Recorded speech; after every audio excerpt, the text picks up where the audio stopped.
সম্মানিত ভিউয়ার্স, আসসালামু আলাইকুম। যে যেখান থেকে আমরা এই ভিডিওটি দেখছেন সবাইকে জানাই আন্তরিক সালাম, অভিনন্দন। আজকের ভিডিওতে আমরা আলোচনা করব মুরগির বাচ্চাগুলোকে কিভাবে আপনার মাত্র 2টা ওষুধে সুস্থ রাখবেন। তো চলুন বেশি বকবক না করে মূল ভিডিওতে ফিরে যাওয়া যাক। তো আমাদের শীতকালে কিন্তু চলেই আসছে।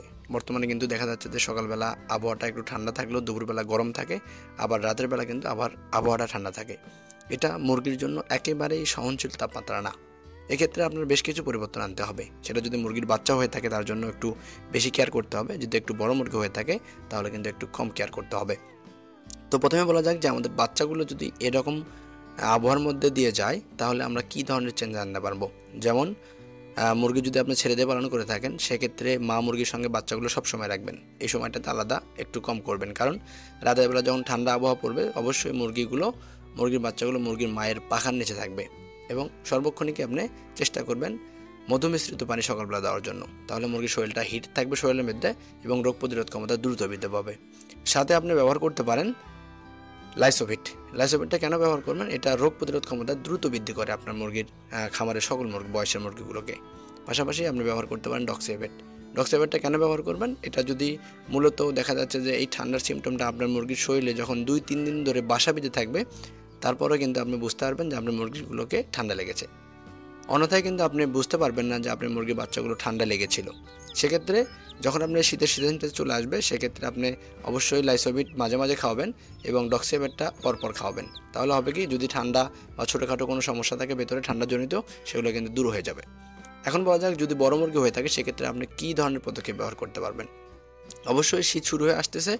শীত শুরু হওয়ার আগে অবশ্যই আপনার মুরগির যদি 2 বছরের ঊর্ধ্বে বয়স থাকে, 2 মাসের ঊর্ধ্বে বয়স থাকে, তাহলে অবশ্যই আরডিবি ভ্যাকসিনটা করে নেবেন।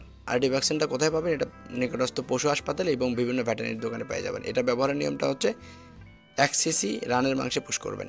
এটা যদি 2 মাসের ঊর্ধ্বে বয়স থাকে, যে কোনো বয়সের মুরগিকে আপনি কিন্তু এটা ব্যবহার করতে হবে। এবং ঔষধের যদি খাওয়াতে চান বা কিছু যদি চেঞ্জেস নিয়ে আসতে চান তাহলে কী করবেন, পর্দাটা বিকেলে বন্ধ করে দিবেন এবং রাতের বেলা আপনার শেডের মধ্যে 100 ওয়াটের বাল্ব 2-3 জায়গায় লেগে দিবেন, যাতে একটু বাল্বটা নিজে থেকে নেমে দিবেন, যাতে করে মুরগি এই বাল্বের তাপমাত্রা নিচে থাকে এবং তাদের সহনশীলতা এই তাপটা যেন ভেতর দিয়ে ছড়িয়ে থাকে। এবং সর্বক্ষণে কি আপনি খামারটার লিটারটাকে ভেজা রাখবেন না, সবসময় স্বচ্ছতা রাখবেন এবং প্রয়োজন পড়লে একটু মাচার সিস্টেম করে দিবেন, যাতে মুরগিগুলো ফ্লোরের যে ঠান্ডা রাতের বেলা এটা যেন না লাগে। যদি আপনার ডিম পাড়া মুরগি হয় সেক্ষেত্রে তো লাইট রাতে দিতে পারবেন না, সেক্ষেত্রে চেষ্টা করবেন আপনার লাইটটা একেবারেই আপনার ফ্লোর থেকে 1 হাত 1.5 হাত উপরে, যাতে অন্য মুরগিগুলোকে অন্ধকার থাকে এবং যেগুলো ঠান্ডা লাগতেছে বা ঠান্ডা অনুভব হচ্ছে তারা কিন্তু অবশ্যই লাইটের নিচে চলে আসবে। কথাটা আরেকটাবার বলি, যদি আপনার মুরগিকে ডিম পাড়া মুরগি হয়ে থাকে এবং মুরগির ভিতরে একটু ঠান্ডা আবহাওয়া বিরাজমান করতেছে, সেক্ষেত্রে লাইটটা ফ্লোর থেকে 1 থেকে 1.5 ফিট উপরে দিয়ে দিবেন। যে মুরগিগুলোকে ঠান্ডা আবহাওয়া মনে হবে তারা কিন্তু লাইটের নিচে চলে আসবে এবং যেগুলো ডিম পাড়া মুরগি সেগুলো অবশ্যই সরে থাকবে। এবং একটা মাচা করে দিবেন, যাতে করে মাচার উপরে তারা স্বাচ্ছন্দ্যভাবে থাকে। এবং সর্বক্ষণিক মধু, কালেজিরা এগুলো খাওয়াবেন। তাহলে আজকের ভিডিওতে কিন্তু আমরা জানলাম যে বড় মুরগি এবং ছোটো মুরগি এই শীতের শুরুতে কী কী ধরনের চেঞ্জেস এবং কী কী ধরনের ঔষধ আপনারা ব্যবহার করবেন।